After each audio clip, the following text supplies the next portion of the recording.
We grow up believing that a lack of discipline is a character flaw, but in reality, relying on sheer willpower to force productivity clashes with millions of years of human evolution. This is a cross-section of the human brain. For millennia, this organ adapted for immediate survival, hardwiring us to conserve energy and seek quick, guaranteed rewards above all else. Over the next 5 minutes, we will work with that biology. You will learn to redesign your physical space so that doing the right thing becomes your default, automatic setting. To begin, grab a pen and a piece of paper.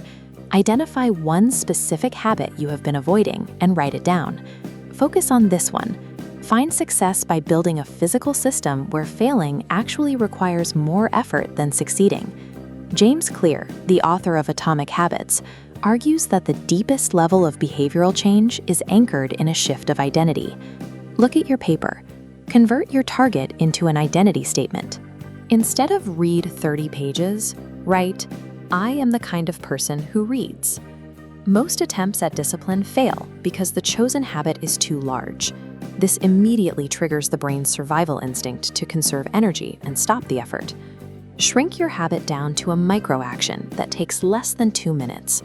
Run 5 miles becomes put on my running shoes. These micro-actions provide a constant stream of evidence to your brain.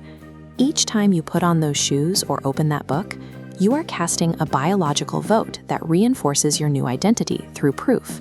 With your micro-action defined, we move to the true battleground, the physical space immediately surrounding you. We will use the 4 laws of behavior change to engineer your room into a system for success. First, make it obvious. Place the physical items needed for your habit directly in your line of sight, so the space itself prompts you to act. Second, make it attractive. Pair the habit with something you already enjoy, like a specific playlist you only hear while you work. Third, make it easy. Remove the friction of starting the night before. If you plan to study, have the book open on the desk next to your morning coffee. Fourth, make it satisfying. Use a visual tracker, like crossing off a calendar, to give your brain an immediate sense of completion. This environment only works if you also address the triggers for your bad habits.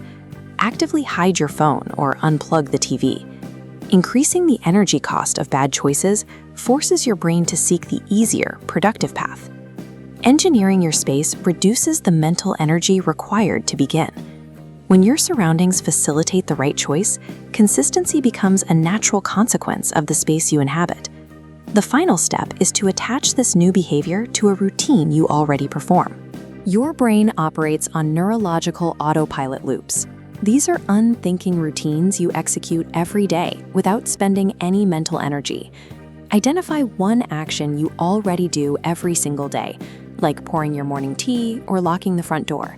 We use a formula called habit stacking to map your new micro-action directly onto that established routine. For example, after I finish brushing my teeth, I will meditate for 2 minutes.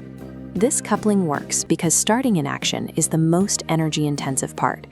Habit stacking uses the inertia of your existing routine to pull the new action into reality. You are leveraging past momentum to build a new future. Look at your paper. You have an identity statement, an environment plan, and a habit stack. You have successfully offloaded the heavy burden of discipline from your mind and onto a permanent physical system. Starting tomorrow, your environment will trigger the behavior.